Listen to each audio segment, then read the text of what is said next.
Halo warga sekolah, kembali lagi dengan Capsek Sekolah Horor. Apa kabar kalian semua? Semoga baik-baik saja. Di episode Sekolah Horor kali ini menceritakan kelanjutan cerita tentang spot-spot terangker di sekolah bekas perkantoran pada zaman penjajahan Jepang bagian kedua.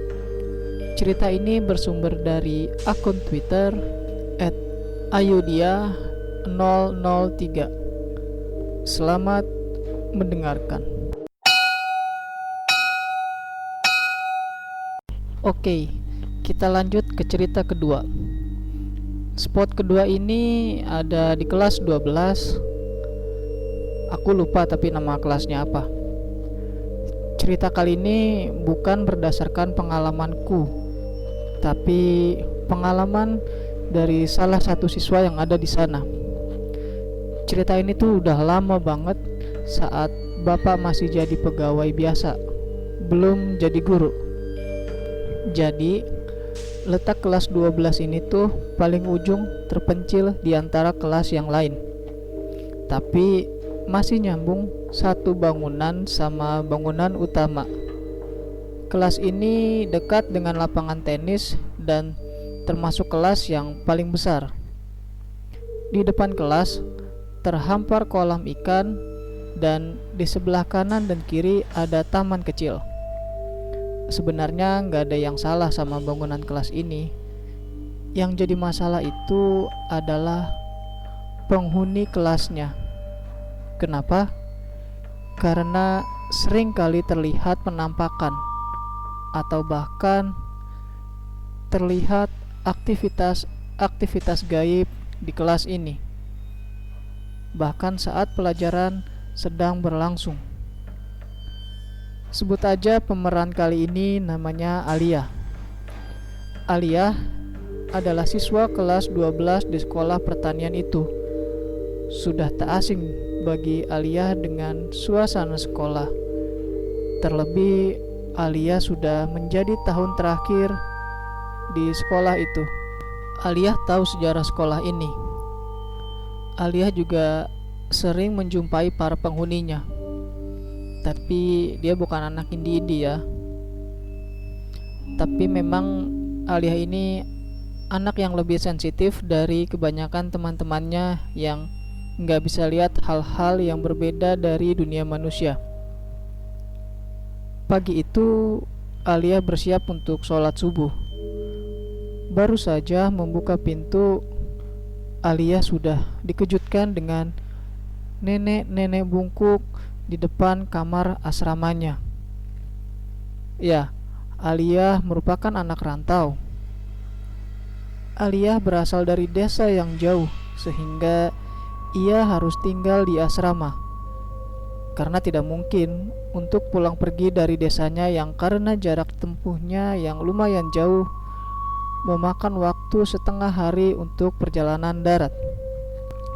Kembali ke cerita. Alia sudah biasa melihat pemandangan nenek-nenek setiap hari. Selain nenek, ada beberapa penghuni asrama putri yang lain.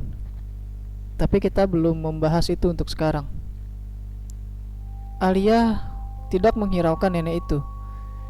Ia melangkah pergi menuju toilet umum. Ia mandi dan mengambil wudhu, lalu sholat, kemudian berangkat ke sekolah bersama dengan yang lainnya. Hari yang biasa bagi seorang Alia. Masuk seperti biasa, lalu diisi dengan pelajaran biasa sampai hal itu terjadi. Alia pulang ke asrama. Tidak ada yang spesial sampai Alia merebahkan tubuhnya di atas kasur. Alia tertidur. Bangun-bangun sudah azan maghrib. Alia segera bergegas mandi dan sholat tanpa tahu ada hal lain yang akan bikin Alia ketakutan setengah mati setelahnya. Rutinitas Alia pun seperti biasa, mandi, sholat, makan di asrama, belajar. Tapi saat dia membuka tas, Alia gak nemuin buku pelajarannya. Padahal dia harus menyelesaikan PR menulis itu sekarang juga. Kalaupun ditulis besok, pasti tidak akan terburu. Alia melirik jam dan jam sudah menunjukkan pukul 19:45 malam. Masih sempat diambil sebelum gerbang asrama ditutup, pikir Alia. Alia pun meminta teman sekamarnya, sebut saja Sari, untuk menemaninya kembali ke sekolah. Namun ditolak mentah-mentah. Sari bilang, "Sorry Alia, besok aja lah diambil. Udah malam. Kamu tahu kan di situ serem banget." Alia pun menjawab, "Tahu sih, tapi aku butuh banget bukunya sekarang." Sari pun terus memujuk Alia, tapi Alia tetap ngotot ingin buku itu sekarang juga. "Ya udah, kamu minta temenin aja sama Mia, Al. Dia kan pemberani. Kalau aku beneran gak mau. Aku takut dia muncul," tegas Sari. "Alah Sar, tahayul begitu kamu percaya. Emang ada yang pernah lihat?" "Enggak kan?" jawab Alia. Alia tahu maksud dari dia yang Sari maksud, tapi Alia tak mau ambil pusing. Karena menurut Alia, bila belum ada bukti kebenaran adanya makhluk tersebut, maka itu hanyalah cerita bohong yang dibuat-buat agar para siswa atau siswi tidak berbuat aneh-aneh di sekolah. Dia yang dimaksud adalah sejenis kunti besar dan bermata merah. Ia juga dikenal tak segan-segan melukai secara fisik manusia yang mencoba untuk mengusiknya. Tapi itu cuma cerita. Kalau memang ada, tidak mungkin Alia melewatkan makhluk itu. Terlebih, rumornya makhluk itu mendiami kelasnya. Alia pun mendatangi Mia. Beruntung Mia lagi tidak sibuk dan langsung mengiyakan ajakannya. Alia dan Mia bergegas menuju gerbang belakang dekat lapangan tenis. Karena gerbang di sana tidak dikunci, dan inilah kesalahan besar mereka. Alia disambut oleh remang lampu depan kelas. Ia merinding, tapi bila buku itu tidak diambil, dia bisa-bisa kena marah dan dihukum untuk mencabuti rumput lapangan yang luas. Dan Alia tidak mau dihukum. Mereka melangkah ke kelas itu.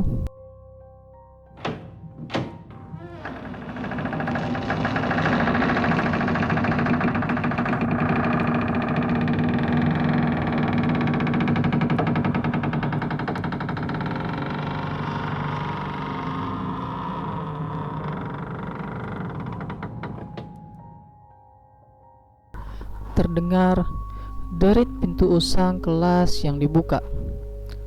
Hal pertama yang mereka dapati adalah gelap. Alia bilang ke Mia, "Tunggu aku ya sebentar." Mia pun menjawab, "Iya, aku tungguin. Cepat ya, nanti takut ketahuan Pak Kosim." Alia mengangguk. Kosim adalah penjaga gedung sekolah ini. Usia Pak Kosim tak lagi muda, tapi dia paling disegani oleh siswa-siswi di sekolah ini. Dia jarang sekali bicara. Tatapannya dingin dan tak pernah tersenyum, seolah seluruh dunia memusuhi Pak Kosim. Oke, lanjut. Saat Alia mendekati tempat duduknya, terdengar suara kursi digeser. Alia melirik Mia. Mia pun melakukan hal yang sama. Ekor mata Alia menuju kursi paling ujung dan terpojok di kelas. Matanya menangkap sesuatu. Seseorang atau sesuatu tengah meringkuk di atas kursi yang jelaslah itu bukan manusia. Karena ia mencium bau darah anyir dari makhluk itu. Alia pura-pura untuk tidak melihat. Ia segera mengambil buku di kolong mejanya. Saat menarik buku, betapa terkejutnya Alia. Bukan buku yang ia dapat, tapi seonggok benda berbau amis yang menyengat hidung. Ia segera melempar benda itu dan bergegas menuju pintu menemui Mia yang membelakangi. Alia menepuk bahu Mia. Ia bilang, "Mia, ayo, besok pagi-pagi saja aku ambil." Tetapi tidak ada respon dari Mia. Alia lantas menarik tangan Mia dengan maksud segera menjauh dari kelas dan kembali ke asrama. Namun, saat ia menarik, terdengar kekehan tawa. Tapi itu bukanlah suara Mia. Alia melihat ke belakang. Didapatinya ia bukan lagi menggandeng tangan Mia, tapi ia sudah menarik tangan dia yang selama ini dianggap Alia hanya bualan saja. Dia jauh lebih buruk dari yang diceritakan. Makhluk itu lebih besar, hampir menyentuh langit-langit. Baju jubahnya merah, seolah menyapu lantai karena panjangnya. Tangannya kurus dengan panjang yang tidak wajar, rambut panjang acak-acakan, dan saat menyeringai terdapat barisan gigi taring tak beraturan, serta darah keluar dari sela-sela giginya. Mukanya hancur dengan borok di mana-mana. Mata merah yang diceritakan ternyata adalah bola mata yang tertutup oleh darah yang berasal dari matanya yang pecah. Alia mematung. Ia tidak tahu lagi harus bagaimana.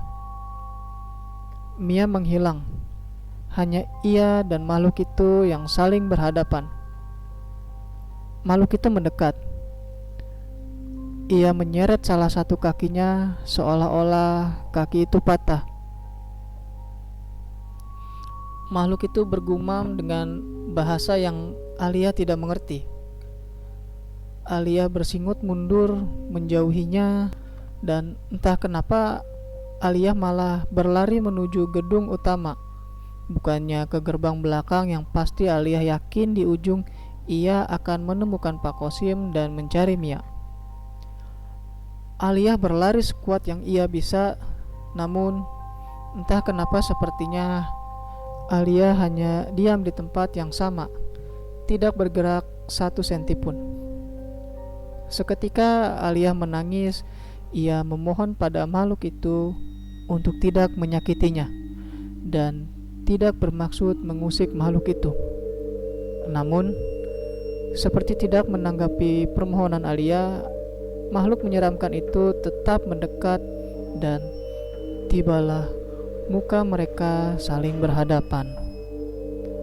Alia hanya bisa menangis dalam diam. Ia sudah pasrah dengan apa yang akan terjadi padanya. Makhluk itu terus bergumam.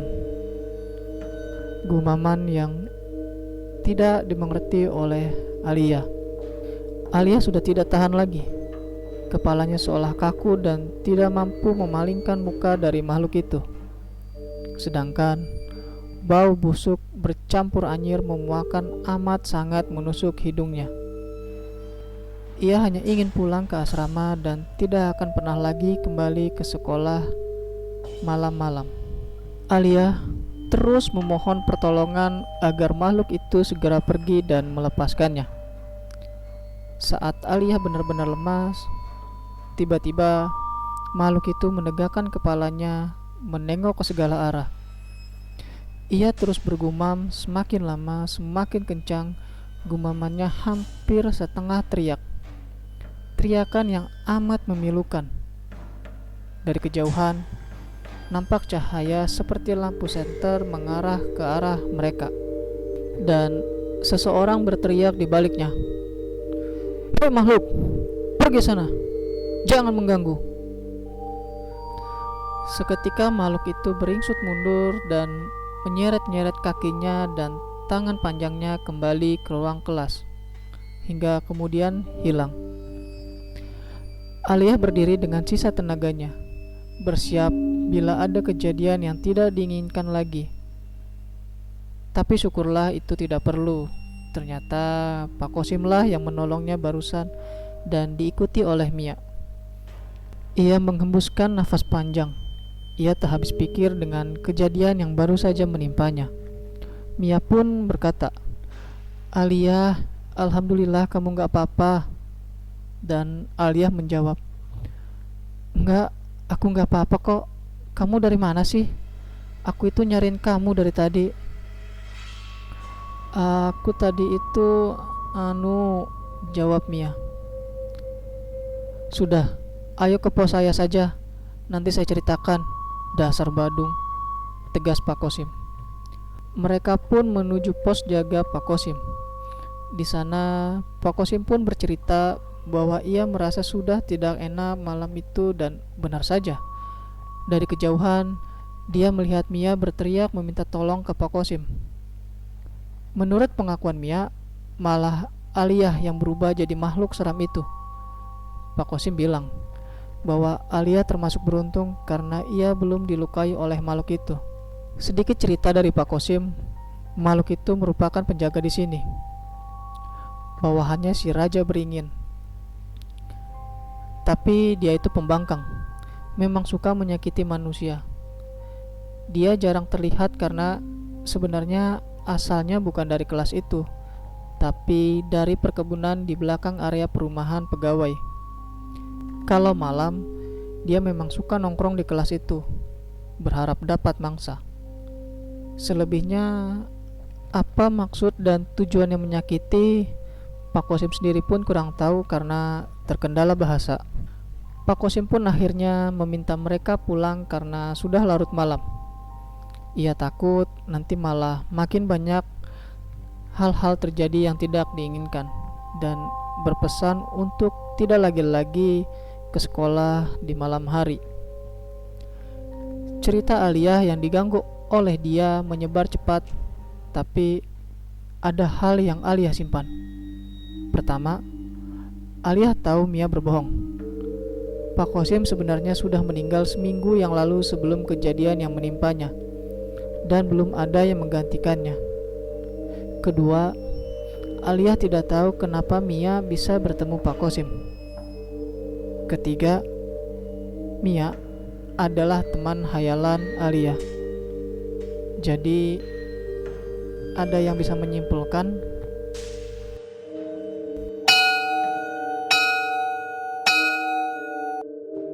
itu dia cerita mengenai spot-spot ranker di sekolah bekas perkantoran pada zaman penjajahan Jepang bagian kedua. Terima kasih buat kalian warga sekolah yang telah mendengarkan cerita ini. Jangan lupa untuk like dan share video ini agar warga sekolah horor semakin bertambah. Dan sampai jumpa di episode berikutnya.